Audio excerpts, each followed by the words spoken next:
Hey everyone! Today we're talking about preparing for your baby and products that you will not regret buying.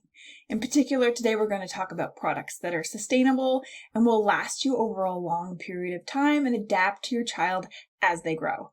Hey there, I'm Dr. Sarah Mitchell. I'm a chiropractor by training, but found my passion empowering parents just like you to teach their little ones to sleep and to parent confidently day and night as a sleep and parenting consultant. Welcome to the Helping Babies Sleep channel. Let's start with setting up your nursery. What are the things that you're going to need? You're going to need a place for your little one to sleep. And maybe at the beginning, that's in your room with you. You want some sort of a bassinet. My favorite bassinet, it is the Snoo. And the reason why is that this is one of the only safe sleep approved surfaces that's a smart bassinet. And what does that mean? Well, your child is on a flat, firm surface, which is one of the AAP, American Academy of Pediatrics, requirements for safe sleep location. It swaddles your baby and it provides motion by rocking it a little bit back and forth that can help your little one settle. It's created by Dr. Harvey Karp, who also founded the 5 S's method of shushing, swaying, sucking, side-lying, and one more that I can't remember right now. But it's a great little bassinet and it's really helpful. So I like the Snoo. You can rent it. I'll put my link for rental below, or you can purchase it. It does have a really great resale value. If you don't want the Snoo for whatever reason, due to cost or any other reason, you just want a simple bassinet. And I really love this Halo swivel bassinet. And the reason I like it is that it's mesh, so it's very breathable. It slides over your bed so you can get too close to your baby as possible. And the other reason I love it is you can actually take the bassinet off and walk it into other rooms, because at the first month of your child's life, they're going to eat, sleep, poop, and repeat. And so it's great to have a safe sleep place that you can move room to room. I remember when I was going through this, I would use the bassinet on my stroller and just carry it around room to room with me as the baby slept in there. If you're going to use this bassinet, you are going to want to swaddle. So my next recommendation for you is the Miracle Blanket. Why I like this one is the only one that kept my 10-pound, 4-ounce baby's arms in. You can see by the photo that it actually pins their arms down. It's the only one that worked for us. It's 100% cotton, which is something that you're looking for because the material is breathable. You definitely do not want to be swaddling in anything synthetic like viscose or polyester, because that will trap the heat. And newborns in general have poor heat regulation systems. So we now have your baby sleeping in a bassinet, swaddled either in the Snoo swaddle that comes with it or on their own. Let's talk about the room environment. What do you need? I do like blackout curtains. And why do I like them? They are a way to help rule out visual distractions that might impede your little one. There is a study out there that shows that as early as 1 month of age, it's helpful to have darkness for sleeping and brightness for awake time to help entrain your little one's circadian rhythm, which naturally matures on its own. It'll leap around 4 months and finally by 6 months, which is why naps often get better by 6 months of age. Now, at the beginning, the newborn stage, that first month, your child will be able to fall asleep and sleep in bright rooms, but you're going to want to have these blackout curtains on hand as you get going to start initiating sleep. It's a cue that sleep happening. It minimizes visual distractions. I like these. These are sleep out curtains. They are travel, so you can use them anywhere. They work by having 2 suction cups that you can put onto the corners of your window. And then the material itself, it actually helps keep the heat out in the summer, and it really blocks them out. It's got Velcro, so you can turn this piece of material any way depending on the size and orientation of your window.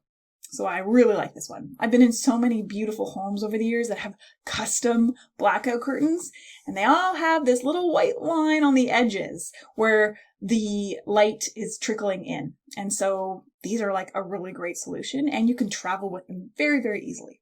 They also work on large patio doors. The next thing is white noise. Do you even need white noise? So I actually don't think you necessarily need it.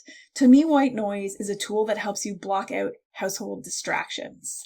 It's not necessarily something that's super soothing to your little one after those first few weeks. In the first few weeks, sure, it might be reminiscent of the womb and be soothing that way. But after that, it's not really the thing. And, if you're room sharing, it can be more important to block out the noises of people sleeping in the room. But as you get older, maybe you only play it when they're falling asleep and then you turn it off. There's really a lack of evidence on long-term effect of playing white noise to the developing brain over time. Yes, there's evidence that shows that white noise might help people fall asleep, but I once read an article by an audiologist that said, do we really want our developing brains to be processing auditory information all night long? And that just got me thinking, no, I don't think I really do. I don't know what that means. The worry is that it could impede speech development and hearing if they're having all of this sensory input all the time through the auditory system. So if it's working for you right now, great, don't change a thing. But if you're getting set up and getting going, maybe you just think about using white noise in the time that they're falling asleep to block out other household noises. One thing I forgot to mention with the nursery is this hatch device. So this is multifunctional. One, it has a clock, and you're going to want to know what the time is when you're in your nursery feeding in the middle of the night. You want to know how much time has elapsed.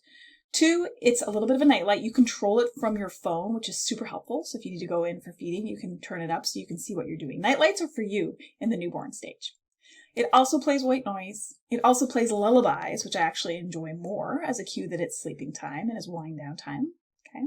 It also then becomes what we call an okay to wake clock. So I used this clock with my child until they were 5 years old because the light would turn on when I programmed it to let them know when they were able to get up for the day. So it provides boundaries when you lose the boundaries of being in a crib and move to that toddler bed. So I definitely like this Hatch product for white noise and for lullabies and as an okay to wake clock. Okay, so now let's say your little one's getting a little bit older and it's time to get them into a crib. So the snoo or the bassinet's going to last you till about 4, maybe 5 months of age, 6 at the very most, because they will outgrow it. They'll get too big for it. And you're going to want to get your baby out of the swaddle once they can show signs of rolling, which can happen anywhere between 4 and 6 months of age. So if you're going to be buying a crib and you want a sustainable product long term, what are you looking for? Well, I do think it's helpful to have something that can transition into a toddler bed and take one side off. Somewhere around 2.5, 3, that you're going to want to do that. I do like this one. This is the Baby Leto, and it transitions into a toddler bed. They have a green guard promise, which means that they are not using over 10,000 identified toxins in their manufacturing process. So that's a good thing. I like that, right? My baby's going to spend a lot of time in that crib and on that mattress. So I want it to be good for their health. So I firmly believe in organic mattresses.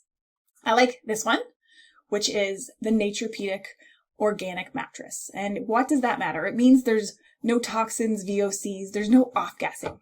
So one time I did buy a cheap mattress from Wayfair and it smelled. I let my daughter sleep on it for one night, her first twin bed, and her hair smelled like the toxins the next day. I quickly put it outside, and to Wayfair's credit, they did return it. They did refund me for that. Okay. Ever since that, I have had organic mattresses. So I like the Naturepedic one because I don't have to worry about what toxins were inserted in this mattress that she's going to be lying on and spending so much time in inhaling any off-gassing from that. So Naturepedic is the one that I like. Next, what about feeding? What are you looking for? Okay, so somewhere around 6 months, your little one's going to start having solids. And the signs for that are they're interested in what you're eating and they can sit upright and hold their head upright on their own. So I like this Stoke high chair. And the reason I like it, as you can tell from the picture, is that it will grow with your child. You can use it as a baby lounger in the newborn stage. That's amazing, especially if you live in a small space. You will find you will end up with so many baby products, you run out of space. I was in a very small home at the beginning and it definitely got crowded with gear. So I like this because you can buy the add-on piece that holds the baby when they're a small little person and can't sit up yet. And then it does transition into a high chair and then a chair for your toddler and then just a regular chair overall. So I definitely like that one. One of my other favorite feeding things is when you're starting sippy cups is these toddler cups with a straw. So they're glass, which I like. It's not plastic. It's a straw, which is recommended by feeding and speech specialists to help promote musculature of the tongue and the mouth. And I just like it because little hands can hold it. It's easy to use. It's easy to clean. And one of my favorite playthings is the Gym by Love Every. And why I like this is it will grow with your little person. So you may start putting them on tummy time or underneath that as early as 2 or 3 months of age. And then it has a variety of add-ons that you can put on as they develop, or you can hide to prevent overstimulation. And I think it's just a wooden toy that will grow with you long term. And lastly, let's talk travel cribs for a second. At some point, you're going to have the joy of traveling with your little one. Maybe it's spending the night at someone's house or going to a hotel. You're going to want to have some sort of a portable crib for them to sleep in. I like this one, the Guava Lotus Travel Crib. And I like it because it has that side zipper, which means that you can put your child down and lie beside them if you need to, which can be really helpful when you're in a new environment. I also like it because it's really sturdy. There are other less expensive pack and plays out there that you could purchase that come with a lot of different pieces and accessories. This one's just really easy to put up. It has a slightly thicker mattress, which is a little bit more comfortable, and it'll help your child sleep until they're age 3. Around age 3, that's when they can sleep in a bed in a hotel or when you're traveling. Obviously, they can sleep in it sooner, but in general, for safety reasons, kids rolling out of bed is a concern, and so a pack and play travel portable crib can be really helpful on your journey. All right, that's it for today. Don't forget to hit subscribe to never miss another baby sleep tip.